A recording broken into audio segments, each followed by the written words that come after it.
Dari kami semuanya mungkin sebenarnya ada banyak pertanyaan ya. Mudah-mudahan ini bisa representatif ya untuk kami. Jadi di bulan puasa ini berdasarkan pengalaman pribadi, mana yang lebih utama Ustaz?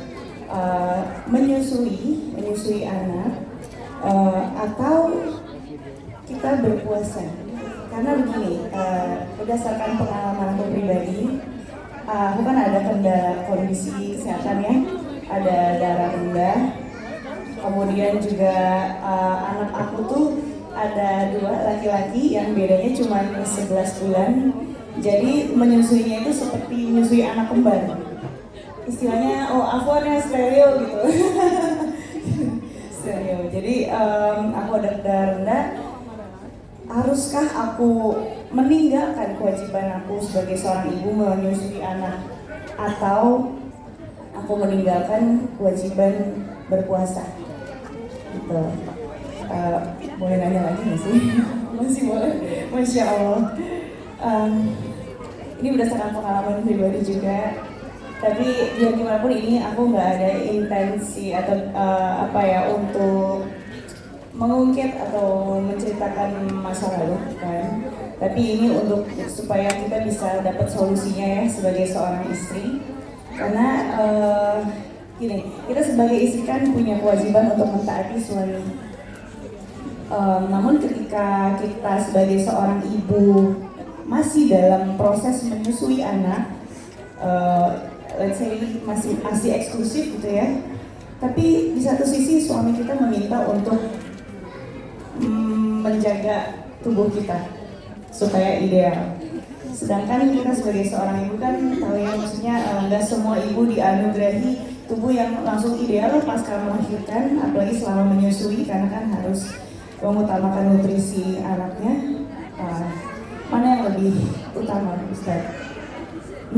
Mentaati perintah suami dengan diet gitu ya, diet ketat istilahnya untuk tubuh supaya terlihat ideal, atau lanjut menyusui, menjaga nutrisi badan supaya ASI untuk anak-anak lebih berkualitas.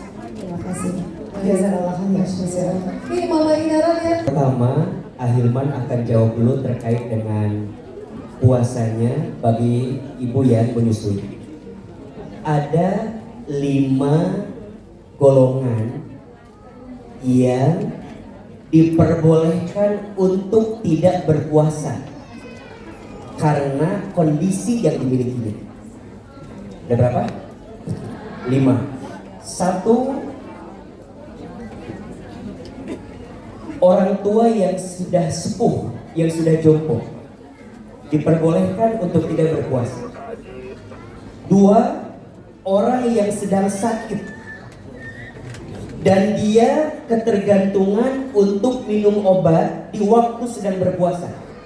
Jadi kalau dia berpuasa, khawatir obat yang dia konsumsi akan mengganggu kondisi tubuhnya yang sedang dalam proses penyembuhan.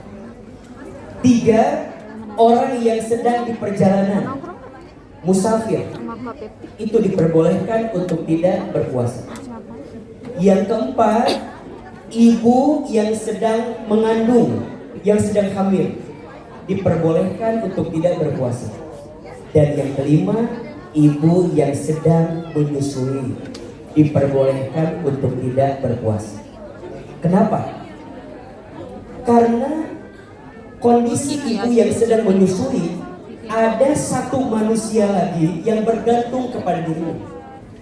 Kalau dia tidak mendapatkan asupan makanan, asupan nutrisi, akan berdampak kepada anak yang sedang disusui.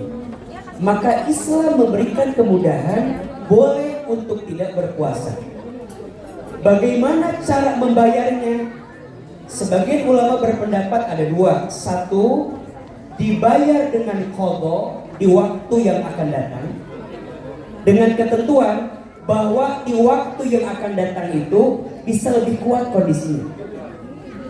Tapi kalau di waktu yang akan datang itu juga berat untuk menyusui, untuk berpuasa karena menyusui, maka boleh dibayar dengan fidyah, dengan memberi makan kepada fakir miskin dalam 1 hari, dihitung berapa kali dia tidak berpuasa.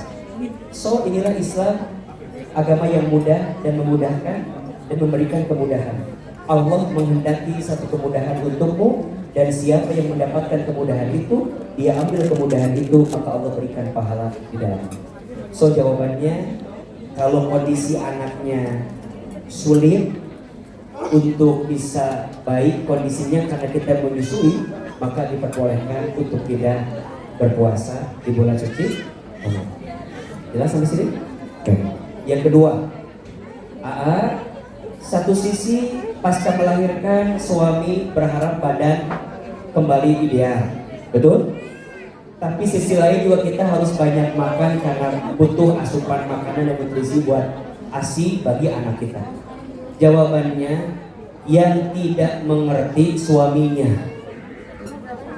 Kalau ditanya mana yang prioritas, suami mah hidupnya udah banyak, udah lama. Halo? Jadi beban dalam hidup kan. Maka memilih untuk membuat anak sehat, tumbuh kembang dalam baik, itu lebih prioritas secara fikih daripada menyenangkan suami yang, mohon maaf, hanya mengedepankan dari nafsu yang dia miliki. Maka sekarang begini, apakah cantik itu harus dengan badan yang ideal? Ulangi. Apakah cantik itu harus dengan badan yang ideal?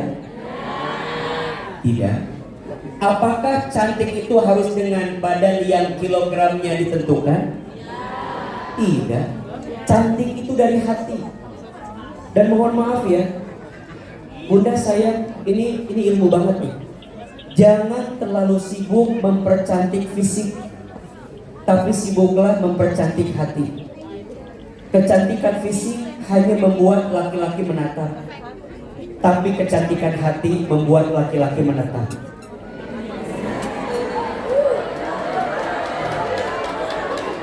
Ya, kecuali laki-laki yang tidak bersyukur.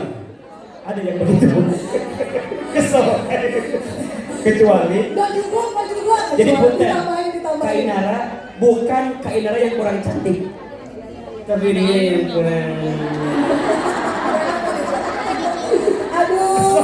Kesel. Ada yang foto Iman, saya takut ngomongnya. Jadi kita yang kesel ya Ustaz. Iya. Jadi kadang bukan kita yang kurang cantik, kadang suami kita yang kurang bersyukur. Betul nggak? Biasa aja. Kayak unjuk rasa begitu kan? Coba kameranya zoom dong Pak. Ustaz. Biasa aja. Dan ini rumus ya. Punten mohon maaf. Siapa saja kita yang sibuk dengan yang haram, maka Allah akan cabut nikmat pada yang halal. Ini rumus. Siapa di antara kita yang sibuk dengan yang haram, maka Allah akan cabut nikmat pada yang halal.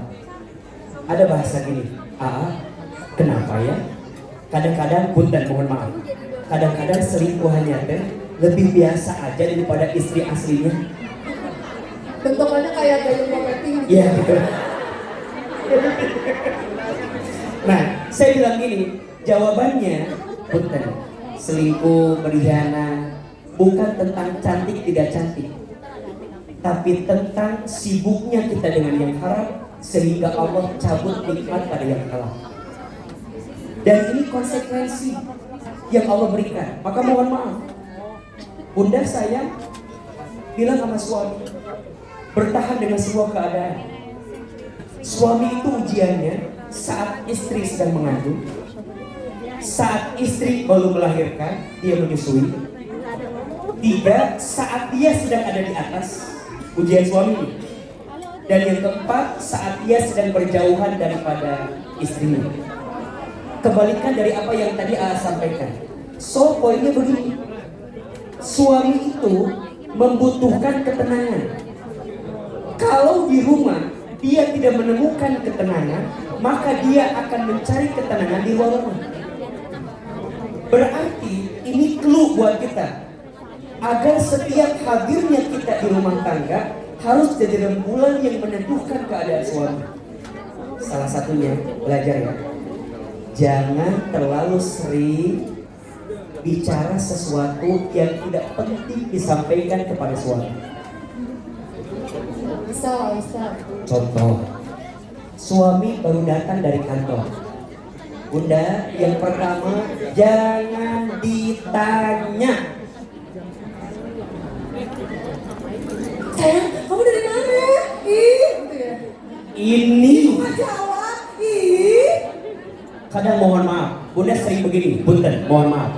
Bunda habis sarapan sama suami mau berangkat kerja. Belum 5 menit udah ditanya, kamu udah sampai mana?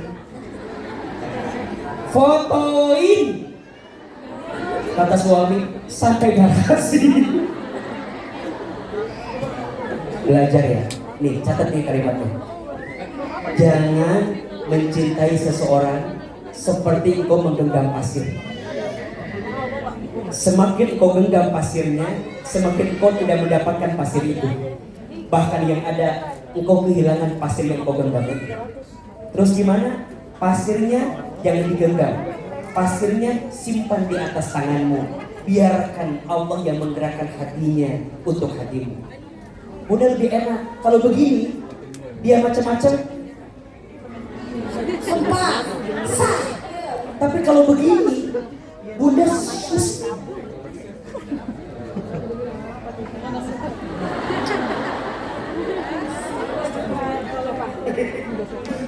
Cek, ini kayaknya ada kong kali, kok mau penelitian. Operatornya laki-laki ternyata ini. Jadi Bunda, ini cara mencintainya. Jangan digenggam, tapi disimpan di atas tangan. Kenapa? Ini rumus ya. Jika tidak ingin merasakan kehilangan, jangan pernah merasa memiliki. Status hari Senin besok.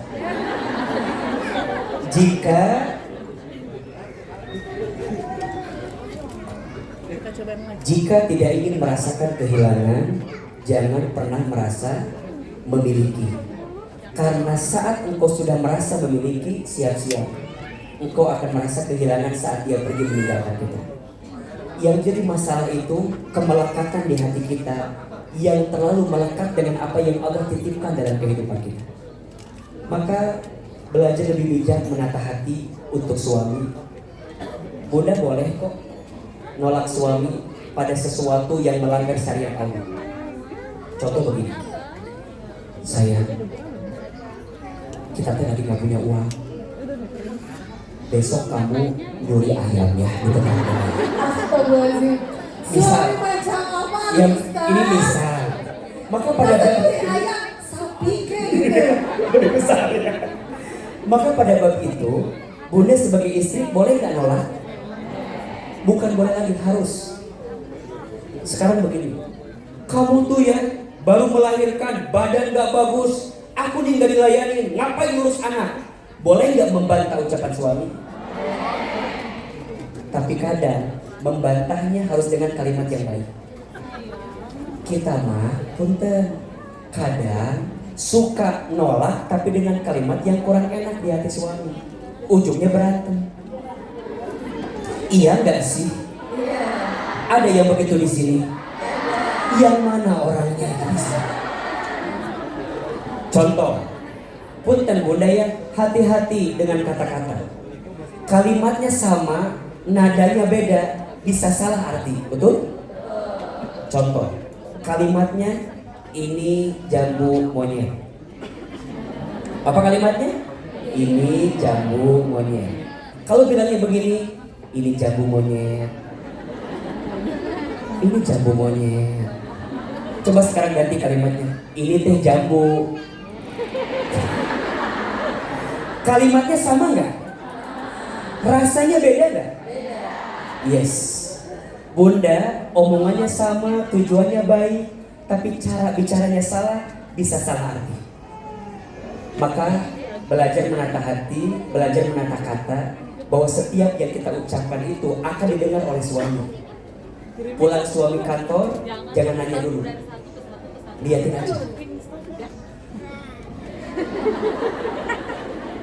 Gimana sih ngeliatinnya? Nanti suami nanya, ngapain sih lihat-lihat gua? Baru nanya, kamu mau makan dulu, mau mandi dulu, mau aku dulu. Mulai tuh.